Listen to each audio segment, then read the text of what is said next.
सबका स्वागत है।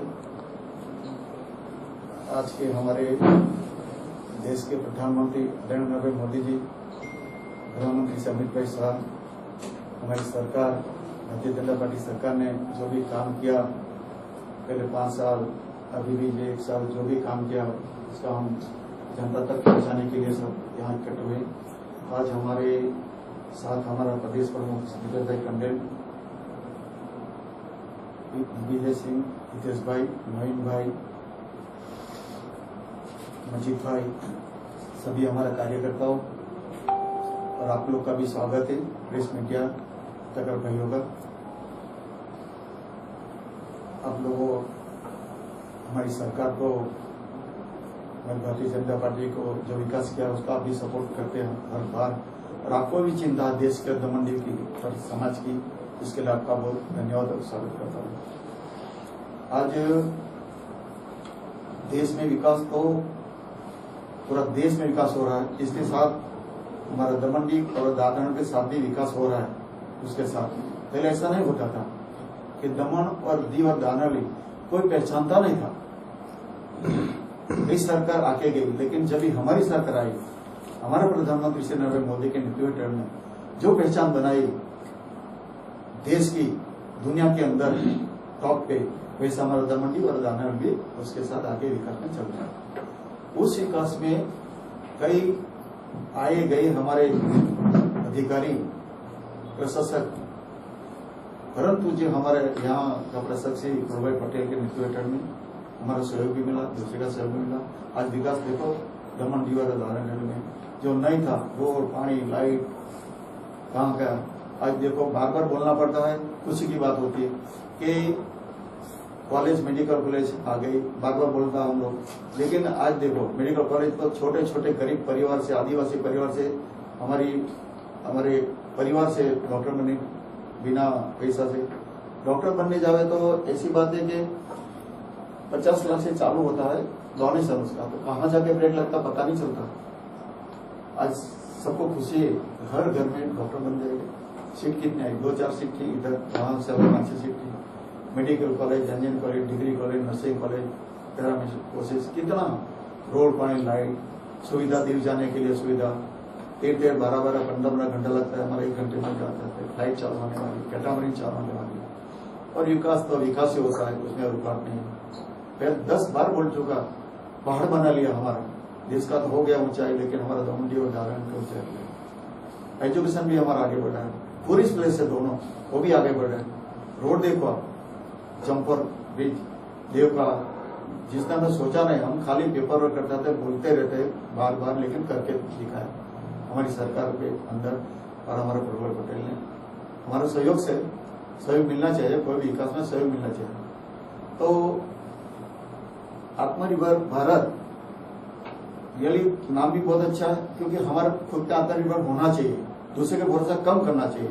हमारी पार्टी भी इतने काम करी। अभी कोरोना वायरस देखो सब दुनिया में हाहाकार मचा दिया। ऐसी हालत में हमारा प्रधानमंत्री श्री नरेंद्र मोदी, श्री अमित भाई शाह, पूरी टीम, हमारी सरकार और हम लोग यहाँ सब काम पे लग गए। जहां लोगों को राशन की व्यवस्था किया सब लोग ने, सब गांव सरपंच ने किया, जो हमारे युवा उसने किया, एनजीओ ने किया, समाज के प्रमुख ने किया, सब ने किया। आने जाने के लिए ट्रेन, बसेस, जो भी खर्चा उठाया, और हमारे देश के अंदर और दमन और दादरा के अंदर हमारे पुलिस कर्मचारी, हमारे डॉक्टर्स, हमारे सफाई कर्मचारी लगातार घर से बाहर, हमको तो आदेश दिया आप घर में रहना, लेकिन इतनी महामारी में कोरोना वायरस से लड़ने के लिए जो बाहर निकला लोगों की सेवा के लिए, उसको सैल्यूट देना चाहिए। और इतनी सेवा कर दिन रात, तो हमारा भी फर्ज बनता है। और कल हमारा प्रसाद से मीटिंग था, बहुत अच्छा होता है कि मास्क पहनने का, मास्क हमको भी बचाएगा, दूसरे को भी बचाएगा, बहुत जरूरी है। प्रदेश भले छोटा हो, लेकिन कि टूरिस्ट जैसे कई कामगार वहां हमारे जो छोटे मोटे बहुत थे दोनों टेरिटरी में। पहली बात तो दमन दीव और दादरा में 2 टेरिटरी एक किया, 3D का किया, और इसके लिए भी भारत सरकार का हमारे प्रधानमंत्री जी को बहुत बहुत धन्यवाद, श्री अमित भाई शाह जी को, क्योंकि ध्यान में रख के किया। हम आगे चाहते हैं कि हमारा अभी 2 प्रदेश बनने के हम जैसे एक मिनी असेंबली की मांग थी वर्षों से, वो हमारी पूरी हो जाएगी और हमारा विकास भी तब बहुत आगे बढ़ेगा। आज भी हो रहा है, ऐसा नहीं। आज दमन दीव और दादरा का नाम ऊपर, आदिवासी को जो हक मिलना था दादरा नगर हवेली में वो दिलाया के घर जमीन जग, और जहां राशन नहीं पहुंचा, कोरोना वायरस के अंदर सब हम एक हो गया, एक छत के नीचे आ गया। अरे पैसा लो, गरीब हो, लेकिन रोड पे नहीं जाकर बाहर नहीं जा, लेकिन सरकार ने सुविधा दिया। उस टाइम भी सरकार ने बहुत सुविधा दिया जीने के लिए, जो जीवन जरूरी वस्तु घर तक पहुंचाया, तो ये सब बहुत अच्छा लगा। और आज बैंक में आपने बैंक में जो 1 लाख 2 लाख जो लोगों को लोन मिलती है आसानी से, उसमें भी उन लोगों को फायदा रहेगा। ऐसा नहीं कि कोरोना वायरस से डरने जाने का, उस समय लड़ाई भी करने का और पूरी सेफ्टी के साथ लड़ाई करने का। ये नहीं होता तो हमारा देश कहाँ बहुत तकलीफ में आ जाता। लेकिन हमारा प्रधानमंत्री आदरणीय नरेंद्र भाई मोदी और उसकी टीम मजबूत, कोई टेंशन नहीं रखा और देश की सेवा के लिए उसको हमको हिम्मत दिया, बार बार हिम्मत दिया। तो और जो उसने नियम बनाया 6-7, वो नियम लेके चलना चाहिए हम लोग को। तो हम दूरी से रहना, मास्क पहनना, गर्म पानी पीना, गर्म खाना, जो हाथ नहीं मिलाने का, कोई जगह जाना नहीं, भीड़ में नहीं जाने का, तो ये सब सुविधा के साथ हमारा कोरोना वायरस से लड़ाई हुई है, वो निकल जाएगा। लेकिन हम पालन नहीं करेगा। अपील किया हमारे प्रधानमंत्री जी ने, नरेंद्र भाई मोदी जी ने, हमने पालन किया। पालन जरूर है कोई भी चीज का। वो डॉक्टर पास जाते हैं, दवाई देते 2 दिन की दवा ले लेना, 2 नहीं 4 दिन के लिए लेना, तो हमारा रोग मुक्ति हो जाएगी। तो आज हिम्मत दिया हमारी सरकार ने। तो माननीय प्रधानमंत्री नरेंद्र मोदी जी कुशल नेतृत्व में आत्मनिर्भर भारत अभियान केवल कोविड-19 महामारी संकट से लड़ने में महत्वपूर्ण भूमिका निभा रहा हूँ, बल्कि एक आधुनिक भारत की पहचान भी बना है। एक और आत्मनिर्भर भारत अभियान के तहत MSME के कल्याण के लिए 16 योजना लागू की गई है। वही दूसरी ओर गरीबों, दलितों, श्रमिकों और किसानों के लिए कई कदम उठाए जा रहे हैं, जिससे हर क्षेत्र में विकास की एक नई कहानी लिखी जा रही है। प्रधानमंत्री श्री नरेंद्र मोदी जी के द्वारा आह्वान किया गया vocal for local and make global का अभियान देश को इस क्षेत्र से आत्मनिर्भर बनाएगा। यह स्थानीय उद्यमिया और व्यवसाय भी सख्त बनाएगा। और दूसरी बात है, आज चाइना, पाकिस्तान, इस सब लोग वहां का हमारे साथ, एक तो हमारा मारामारी कोरोना वायरस से लड़ने का, उसके साथ भी लड़ने का, नेपाल देखो, ये देखो, तो भी हमारी सरकार, हमारा प्रधानमंत्री, हमारे गृहमंत्री अमित भाई शाह हमारे देश को भी ध्यान देते, उसके ऊपर ध्यान देते। आज चाइना हट गया, हमारे कई देशों हमारे साथ है, क्योंकि हमारा नीति नियम बहुत अलग है। इसके लिए एक जो बड़े बड़े देश हमको सरकार दे रही, उसको भी धन्यवाद देना चाहिए। तो ज्यादातर क्या बोले, सबको पता है कि जब भी भारतीय जनता पार्टी की सरकार आई, जब भी प्रधानमंत्री नरेंद्र मोदी जी के नेतृत्व में सरकार बनी, जो काम वर्षों से नहीं हो रहा है, वो आज दिखने लगा पूरे देश में, और दुनिया ने उसको वाह किया, तो सम्मान दिया दुनिया को। आज विदेश में जाएगा तो बोले आप कहाँ से आया, भारत देश, इंडिया से, तो हमारा इज्जत होता, पहले कुछ नहीं था नहीं। तो ये चिंता हमारे प्रधानमंत्री कर रहे हैं, हमारे हर एक छोटे छोटे प्रदेश की चिंता है।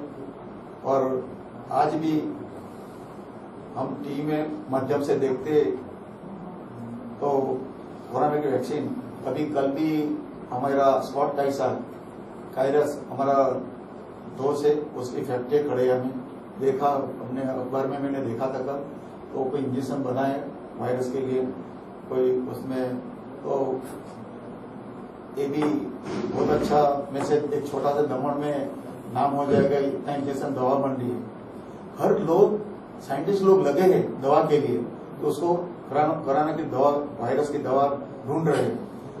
और अभी ऐसी बात तो तुलसी है, आदू और सब कड़ा बनाते हैं, वो पीना चाहिए, गर्म पानी पीना चाहिए, दूरी रखना चाहिए। तो ये सब चीज हमारे, ऐसा नहीं कि आज सरकार की और प्रधानमंत्री की और अमित भाई शाह की जवाबदारी, हमारी खुद की जवाबदारी। वो आदेश नहीं दिया, उसने रिक्वेस्ट किया तो हमने पालन किया, ये हमारी समझ है। उसके साथ ये भी है, दूसरी बात, वो 3-4 देश हमारे साथ लड़ाई के मूड में है, फिर भी हमारी सरकार एकदम कटबंद है और हमारा विकास भी हो रहा है, वायरस के साथ भी लड़ाई कर रहा है और कोई तकलीफ नहीं है। धन्यवाद। जानते हैं भारतीय जनता पार्टी अपने संस्थापक डॉक्टर श्यामा प्रसाद मुखर्जी और पंडित दीनदयाल उपाध्याय से प्रेरित एकात्म मानववाद के ऊपर काम कर रहा है, और यही एकात्म मानववाद को धरातल जमीनी स्तर पर उतारने के लिए हमारे देश के यशस्वी प्रधानमंत्री श्री नरेंद्र भाई मोदी और गृह मंत्री अमित भाई शाह के माध्यम से राष्ट्र और प्रदेश में बहुत सारी अंत्योदय की योजना चल रही है, और यही अंत्योदय की योजना से हम प्रदेश के लोगों ने आश्वस्त करना चाहते हैं, और हमने प्रदेश के लोगों को यह विश्वास दिलाया है कि हम प्रदेश के अंतिम छोर के व्यक्ति तक जाएंगे। हम प्रदेश के अंतिम छोर के व्यक्ति को शिक्षा, स्वास्थ्य और रोजगार, ये तीनों का अधिकार देंगे। आगे की जो सरकारें थी ये शिक्षा, स्वास्थ्य और रोजगार को सुविधा कहती थी, लेकिन भारतीय जनता पार्टी की सरकार शिक्षा, स्वास्थ्य और रोजगार को सुविधा नहीं बल्कि प्रजा को अधिकार का एहसास कर रही है। तो ये फर्क है भारतीय जनता पार्टी के विचारों का। आज की जो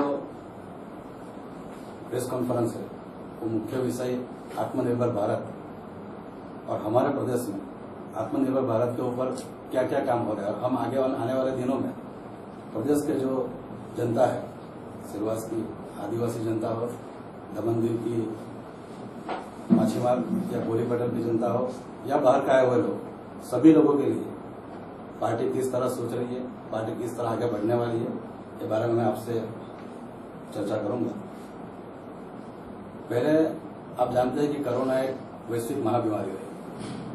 कोरोना आने से लोगों में बहुत चिंता थी, लोग अपने आप को असहाय महसूस कर रहे थे, लोग चिंतित थे कि आने वाले दिन कैसे निकलेंगे, रोजगार कैसे करेंगे, शिक्षा कैसे प्राप्त करेंगे।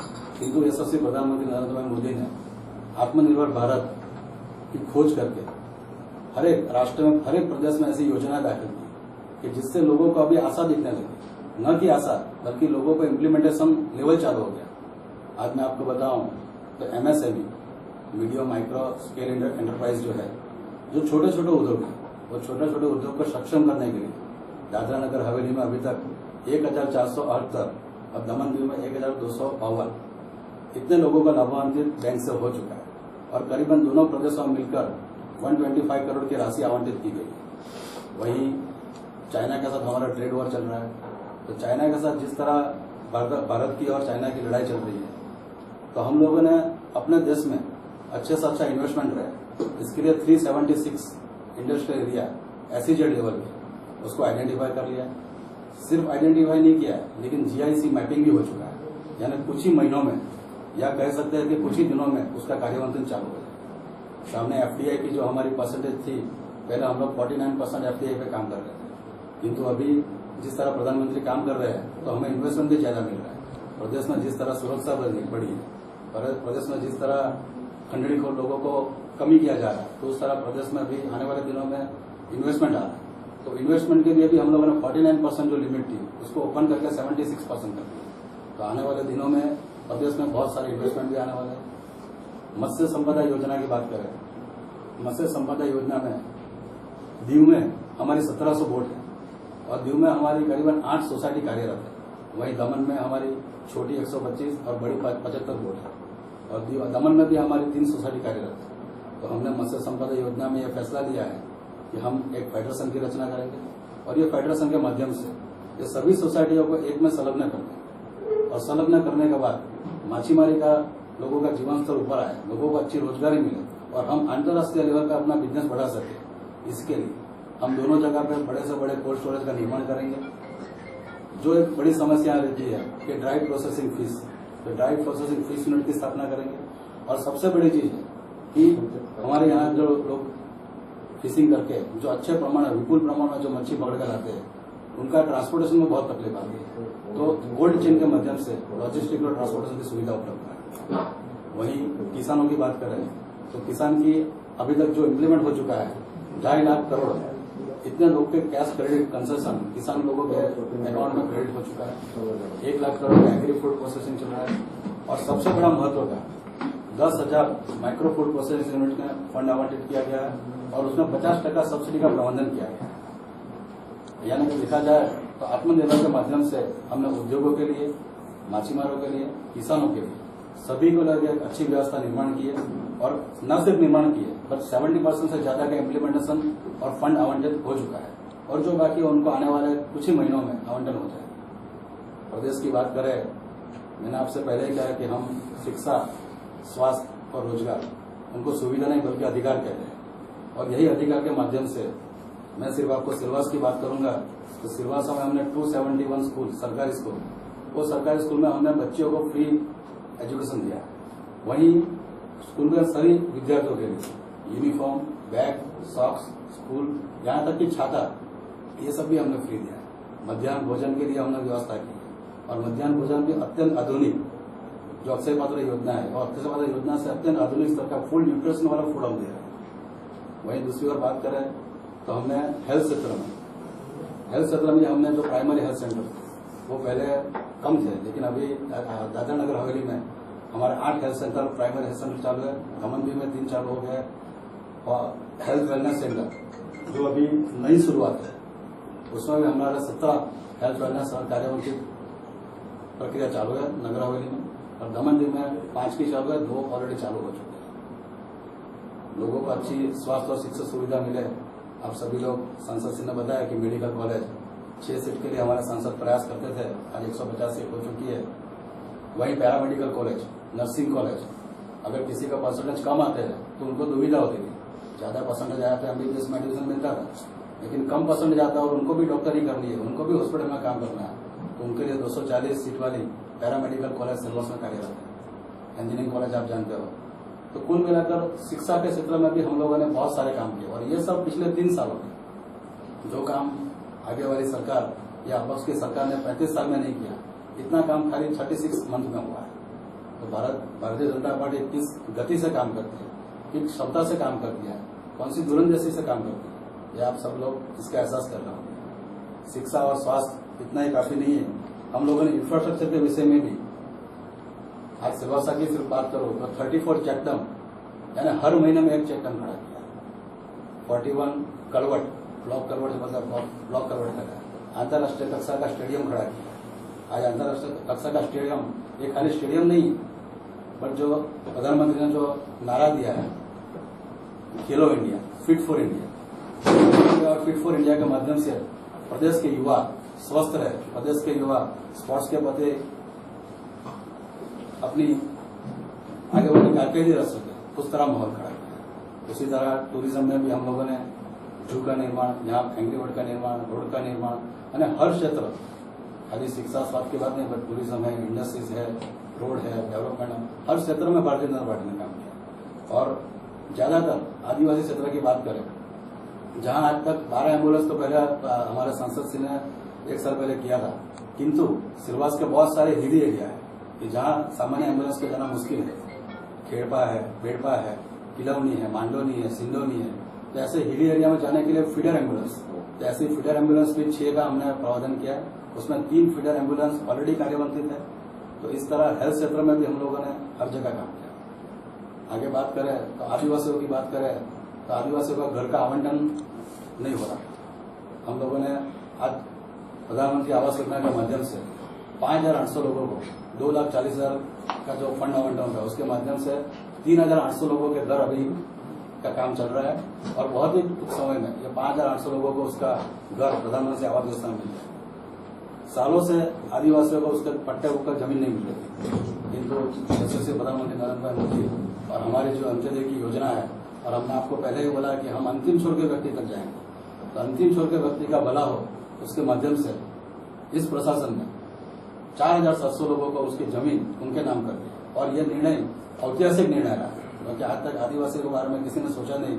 कि तो हमारी जो सरकार है उसने आदिवासियों के लिए न सिर्फ घर के बारे में सोचा, बल्कि उनकी जो जमीन उनके नाम दी उनके बारे में भी सोचा है। यानी कुल मिलाकर देखा जाए तो भारतीय जनता पार्टी की सरकार राष्ट्र हो, प्रदेश हो और या जिला का या मंडल का और गांव का अंतिम छोर का भी जो व्यक्ति हो उसके बारे में हमने सोचा है और उसके लिए भी हम लोग काम करें। धन्यवाद।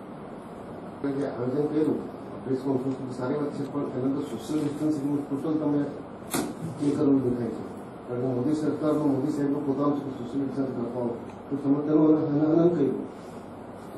3 જણ માસ્ક કરેલો છે ના સોશિયલ સેનિટાઈઝર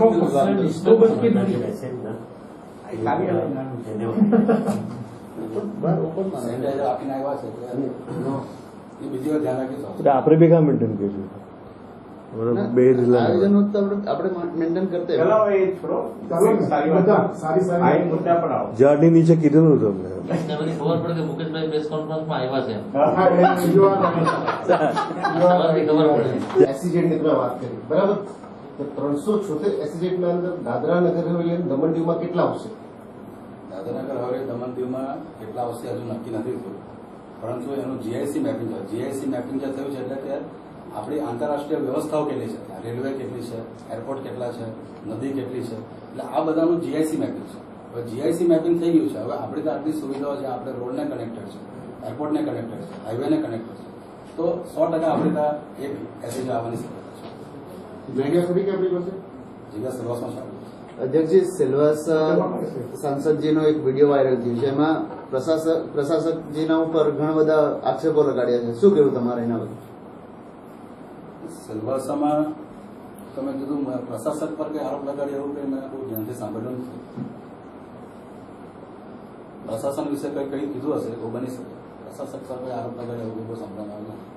प्रशासन विषय तुम्हारा कोई सवाल व्यक्त कर सकते? नेक्स्ट, ये जो बिजली का निजीकरण हो रहा है, 5 से 7 हजार करोड़ की प्रॉपर्टी है, 1,000 करोड़ की एफडी है. हमारा पैदस पहला प्रदेश है जो प्रॉफिट में है इलेक्ट्रिक में, तो उसका निजीकरण का आप लोग विरोध करेंगे? तो ऐसा तो भारत सरकार ने पूरे देश में ऐसा एक किया कि सबका निजीकरण करने का, लेकिन जो आपने बोला था हमारी दमन डीव दादरा में तो हो गई थे ना पहले. नहीं, दादरा में भी निजीकरण हो गया, उसका निगम हुआ ना. हाँ, अभी तो प्राइवेट कंपनी को लेने जा रहे हैं. तो हम तो सोचते हैं कि हमारा नहीं होना चाहिए कि हम तो दूध देने वाली गैया है, हम तो कमाई देने और सरकार को पैसा देते हैं, हम लोग बार बार बोला. तो हम उसमें विचार करेंगे, नहीं हो सके इतना हम करेंगे, 100% करेंगे, बाकी तो सरकार के ऊपर. लेकिन हम जरूर उसके साथ बैठ के कोई रास्ता निकाल. બાકીના તમામ કેન્દ્ર શાસિત પ્રદેશોએ આનો વિરોધ કર્યો. એની અંદર તમારું લક્ષદ્વીપ આવી ગયું, પોંડિચેરી આવી ગયું, કાશ્મીરના જેનો ઇલેક્ટ્રિક ડિપાર્ટમેન્ટના આખું યુનિયન બી એનો વિરોધ કર્યો. એટલે ખાલી આપણું બેચ જે છે જેના પર થાય તો ભાઈ બધાનું થવું જોઈએ કે કોઈનું નહીં થવું જોઈએ. नहीं नहीं शॉर्ट हमारी बात અંદમાન નિકોબારે ના પાડી દીધી. नहीं नहीं हमें भी नाच पड़ी, मैं तो नहीं हमें हाँ कितनी તમે કોઈ લેટર લખ્યો પેલા ભાઈ? हाँ मैं बढ़िया कह लेटर लिखो, मीटिंगो करी, हमारी हमारी પાર્ટીનું સ્ટેન્ડ ક્લિયર નહીં થતું આ વાતમાં. તમે ક્લિયર કટ કહો કે તમે નિજીકરણની સાથે છો કે એની વિરુદ્ધમાં છો. એ સ્ટેન્ડ તમારું ક્લિયર હોવું જોઈએ. હવે પેલી ડિપ્લોમેટિક વાળી વાત આમાં નહીં ચાલે. તમારે પબ્લિકને બતાવવું પડશે કે હા અમે આ ખાનગીકરણની સાથે છીએ અથવા નથી.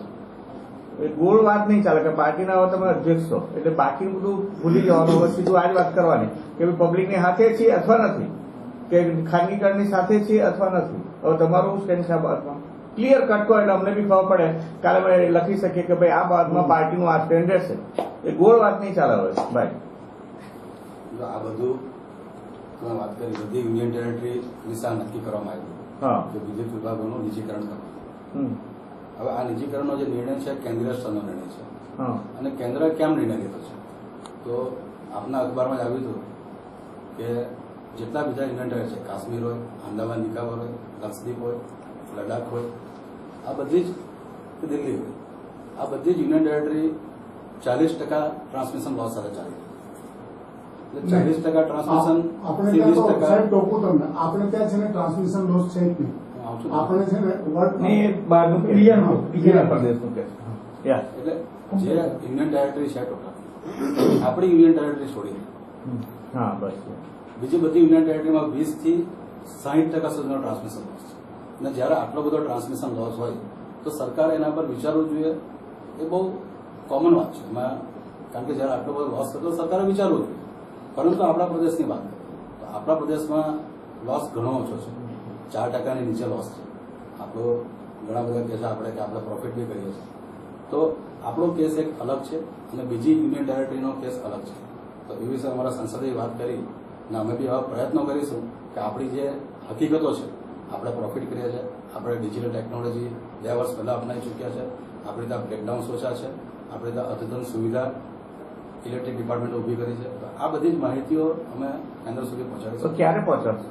કારણ કે એની તો હવે movement fast થઈ ગઈ. તમે ખાલી એક જ તમે ખાનગીકરણની સાથે છો કે ખાનગીકરણની વિરોધમાં વિરોધમાં છો યસ બેટા 5 મિનિટના નહીં, અમે જનહિત તમે સાથે તમે મોદી સરકારના નિર્ણયની સાથે છો કે મોદી સરકારના નિર્ણયની વિરોધમાં છો? આ બે વસ્તુ સ્પષ્ટ કરો. નિર્ણય જયારે લેવાયો હતો કેન્દ્ર લેવલથી લેવાયો જો એ વિશે ચર્ચા થાય જયારે ચર્ચાનો મોકો આપવામાં આવે છે પાર્ટીમાં, જયારે ચર્ચાનો મોકો આપવામાં આવશે નહીં, પણ આ બાબતમાં આ વાતને લગભગ 1.5 મહિના જેવું થઈ ગયું છે બરાબર. હવે તમે તમારું સ્ટેન્ડ નહીં કરવાના તો જયારે બધું નિજીકરણ થઈ જશે, બધા બૂમો પાડતા થઈ જશે, આપણી મહારાષ્ટ્ર જેવી હાલત થઈ જશે જ્યાં અદાણી કરી છે અને ગુજરાતમાં બી જશે, એવી થશે પછી તમે લેટર આપશો, આવેદનપત્ર આપશો? આવેદનપત્ર આજે પાર્ટીની વ્યવસ્થા છે એમાં દરેક વસ્તુમાં આવેદનપત્ર પણ ભાઈ લગ્નના કે લગ્નના ગવાય ડિપ્લોમેટિક મતલબ જયારે રજૂઆત કરે છે એ પહેલા તો ડ્રાફ્ટ નોટિફિકેશન બહાર પડી બહાર જાય. પડી અરે જાય. ભાઈ સરકારશ્રીની જગ્યા નીકળીને એમાંથી અને પ્રાઇવેટમાં આવી ગયેલી છે. હા. આ ભાઈ કાં લીડમાં છે આ અને જયારે પરસ્પર મૂલવાન થશે તે બાબતે વ્યવસ્થિત ડિટેલમાં ચર્ચા કરશે. તમે આ ખાનગીકરણના વિરોધમાં હોય તો આંદોલન તો કંઈક કરવાની કંઈક એ ખરી કે કંઈક આયોજન સરકાર ઉપર ભારતીય જનતા પાર્ટી છે અને સરકાર જયારે અમારી પોતાની હોય ત્યારે અમારે પરસ્પર ચર્ચા કરવાની. આપણા ઘરમાં ઝઘડા થાય તો કમસે કમ એની લોકોની ભાવનાઓ પહોંચાડો. ખાલી એટલું જ તમને ખાસ કહેવાનું, તમે એમાંય ગોળ ગોળ ગોળ નહીં જાઓ કે યસ ડેફિનેટલી એની પ્રજાની આ ભાવના મારી વાત સાંભળો, હું જવાબ આપી દઉં તમને. જે આપો ને મેં પહેલે જ કીધું કે જે યુટી છે 8 કે 9 એમાં 40% 60% લોસ જાય, આપણી ત્યાં લોસ નથી. તો અમે ભલામણ કરીશું, અમારું ઘર છે, અમે બેસીશું ને અમને અમે રિક્વેસ્ટ કરીશું, ભલામણ કરીશું. પણ ક્યારે? ખાલી સવાલ જ ટૂંક એ છે. સમયમાં અમે તો ઓલરેડી વાતો ચાલે આગળ વધી ગઈ, અમે લેટર કોન્ફરન્સ કરી દીધા, પણ અમે એક કોપી લેટરની કોપી અમને મોકલી આપો. પ્રદેશ પ્રમુખને અમે બધા સાથે કરીને બેસશું, અમે અમારી ભારતીય જનતા પાર્ટીને બધા કાર્યકર્તા, અને પછી અમે કઈ રસ્તો કાઢીશું. અમે ઘર છે અમારું. જી હવે ભાઈ ઉપેન તારો ગયા મહિનામાં એક પ્રશાસન તરફથી એક ડ્રાફ્ટ બહાર પાડવામાં આવ્યો એમડીઆર રોડ અને ગામડા વિસ્તારના રોડ. બહાર. હવે છેલ્લામાં છેલ્લા ગામડાના પણ રસ્તાને 12 મીટર કરવામાં આવ્યા છે. તો તમારો એમાં વિરોધ રહેશે કે સહમતિ રહેશે તમારી? અમારે એક મિનિટ, કોઈ વિરોધ કરવાનો નહીં મળે. જો આ રસ્તો છે પહેલાનો 3 મીટર કે 4 મીટર જૂના રસ્તા, બરોબર. તો એને લઈને 12 મીટર છે. એવું નથી કે વચ્ચેથી સેન્ટરથી આવે. ઓલરેડી જયારે ગોવા સાથે હતો ત્યારે સિસ્ટમ હતી રોડની વચ્ચેથી મેન 17.5 કોઈ 10.5 17.5 થયા. જેમ જેમ વિકાસ થતો ગયો ત્યારે એનું વધતું ગયું. રોડની જરૂર, રોડ, પાણી, લાઇટ અને એજ્યુકેશન કોઈ તમે હેલ્થ ડિપાર્ટમેન્ટ કોઈ ફાર્મર કે ફિશિંગ એ બધી બહુ જરૂર આપણા દેશના જીવન માટે. તો આ રોડ 3 મીટરનો કે 4 મીટરનો એને ગણીને 12 મીટર છે. પછી ઘણા ગામડાના રસ્તા, આપણા દમણ દીવના રસ્તા જો તમે બધા રોડ પર છે, એમને ધ્યાનમાં રાખીને અમે પ્રશાસક જોડે બેસીશું, રોભાઈ જોડે ને અધિકારી જોડે એને કઈ રસ્તો કાઢીશું. એ નથી કે ભલે એને રોડ રિંગ રોડ થઈ ગયા, આપણી ત્યાં દમણ દાણગર જો કેટલા રોડ થઈ ગયા મોટા, જે રોડ જોયેલા નથી જોવા આવ્યા. તો આપણો શોર્ટ રસ્તા છે નાના નાના, તો એમાં કોઈ થોડી રાહત મળશે. બેસશું, ને શાક બી નહીં ભરાય, લાકડી બી તૂટે, અમારા કામ બી થઈ જાય, થઈ જશે, બેસવું પડશે તો. હવે જે આત્મનિર્ભર યોજનાની તમે જે વાત કરી એમાં જે 1 લાખ રૂપિયા 2.5 લાખ રૂપિયા જેને લોકોને મળશે રોજગારી એટલે લોન પેટે, પણ એમાં કઈ બેંક અહીંયા દમણમાં અને સેલ્વાસમાં નોટિફાઈડ કરેલી છે? દમણમાં નોટિફાઈડ ને સર્વસમાં નોટિફાઈડ કરેલું નથી. આમાં કેવું છે કે જેની બી લોન ચાલી રહી છે, બરાબર છે, આ પહેલો સ્ટેજ એવો છે. બીજો સ્ટેજ અલગ આવવાનો છે. પહેલા ફેઝમાં એવું છે કે જેની લોન ચાલી રહી છે એની જેટલી લોન પતી છે, માન લો કે તમે 1 કરોડની લોન લીધી છે, તમે 20 લાખ ભરી ચૂક્યા છે, હવે 80 લાખ તમારી લોન બાકી છે, તો 80 લાખના 20%, એટલે 8 લાખ રૂપિયાનો લોન તમને સીધી તમારા તમે જેવું ખાલી એપ્લિકેશન કરો, સિંગલ એપ્લિકેશન, એમાં કોઈ ડોક્યુમેન્ટ સબમિટ નથી કરવાના, એટલે એના 20% તમારા એકાઉન્ટમાં ડિસ્બર્સ થશે, અને એમાં બી પહેલું વર્ષ ઇન્ટરેસ્ટ ફ્રી હશે. એ તમે MSME ની વાત કરો. MSME. હું પેલી જે લાખ રૂપિયા ને 2.5 લાખ રૂપિયાની જે આત્મનિર્ભર યોજના રેકડી વાળા માટે નહીં કાઢી છે, હું એની વાત કરું, એના માટે કઈ બેંક આપશે? એની માટે બેંકનું બે રીતે ચાલુ છે વર્કઆઉટ. હજુ એમાં બેંકો અલોટ નથી થઈ. લગભગ કોઓપરેટિવ બેંકના માધ્યમથી આપણે દમણમાં કરીશું એવા અત્યારે પણ એમાં જામીનગીરીને બેંકો એટલી બધી માંગે છે કે પેલો લોન લેવાનું ટાળી પડે એવું મળે છે. રાષ્ટ્રીય બેંકોમાં જે આપણો અનુભવ છે આખા દેશભરમાં, આપણે ખાલી આ પ્રદેશની વાત નથી કરતો, દેશભરનો જે અનુભવ છે એમાં લોકોને જોઈએ રીતે નથી થયું, એટલા માટે કોઓપરેટિવ બેંકના માધ્યમથી કરીશું. કોઓપરેટિવમાં આ સિચ્યુએશન છે હજી પણ. કોઓપરેટિવ બેંકના માધ્યમથી આપણે કરીશું, એટલા માટે કોઓપરેટિવ બેંકનો પાવર બી અત્યારે વધાર્યો છે રિઝર્વ બેંકના માધ્યમથી, એમને ફેસિલિટી બી આપી છે. એટલે દીપેશભાઈ, ભારત સરકાર જયારે એનું બહાર પાડેલું ત્યારે સ્પષ્ટ કીધેલું જામીનની કે કોઈ માણસને જરૂર કોઈ જામીનની જરૂર નથી અને એને સ્વનિર્ભર થવા માટે 1 લાખ રૂપિયા આપવા એટલે નાના મોટા જે લારીવાળા બધા બરબાદ થઈ ગયેલા છે તે પાછા ઊભા થઈ શકે. પણ અહીંયા થોડીક આપણે અહીંયા છે ને થોડી બેંકોની મેન્ટાલિટી એવી છે કે જાણી જોઈને ટાળવું. સભાસદ હોવા જોઈએ, 2 જામીન જોઈએ, એ બધું કમ્પલસરી કરે. કમ્પલસરી કરે. આ તમે ધ્યાન પર લાવ્યા છે, અમે 100% આની મિટિંગ બોલાવી અને આ અવ્યવસ્થા ના થાય અને લોકોને સરળતાથી લોન મળી જાય. કારણ કે 1 લાખ રૂપિયા મેં પોતે એની સાથે કેટલા લોકો રોજગારી બી આપે. ઓર કોઈ એમપી સાહેબ, આપે આદિવાસીનો જે હક માટેની એક વાત કરી, તેના અંદર તમે ઘણા પ્રયાસો બાદ મોટી દમણના અંદર આદિવાસી ભવન બનાવવામાં આવ્યું અને જેનો અધિકાર આદિવાસી મંડળીને આપવામાં આવ્યો હતો, પરંતુ તુફાન દોરાન જેને સેન્ટર બનાવેલું હતું ત્યારબાદ તે ભવન પ્રશાસનના હાથમાં વહી ગયું છે અને હજુ સુધી આદિવાસી લોકોને આપ્યું નથી. તે બાબતે આપનું શું કહેવું છે? એક સેન્ટર બનાવ્યું પરિયારીમાં. અત્યારે જ્યારે આ સાયક્લોન આવ્યું ત્યારે અમે એમાં જ શિફ્ટ કર્યા. હું જાતે ગયો હતો એમપી લાડમાં બનાવ્યું, તો એવી સુવિધા બહુ સારી છે કાયમ માટે. મને ગમે ત્યારે કામ હોય કોઈ બી. આદિવાસી ભવન માટે કીધું તો એના માટે અમે વિચારીશું અને બેસશું. અમારા આદિવાસીના પ્રમુખને બેસાડીને પૂછે કે હજુ મોટી ઘણી માહિતી ખબર નથી, પણ એ તો હક છે, આદિવાસીનું બનેલું હક છે. તો તે સમયે બનેલું કે સારી વસ્તુ કે આ આદિવાસી ભવન બની બી ગયું, ગર્વની વાત છે. જે સિસ્ટમ હતી થોડી ઘણી તો બેઠક કરીને પતાવી દઈશું, બહુ મોટી વાત નહીં મળે. ટેમ્પરરી પેલું વાંધવાનું છે. પેલી સ્થિતિ આપાત સ્થિતિને કારણે લોકો લીધેલું છે. વરસાદનું પાછું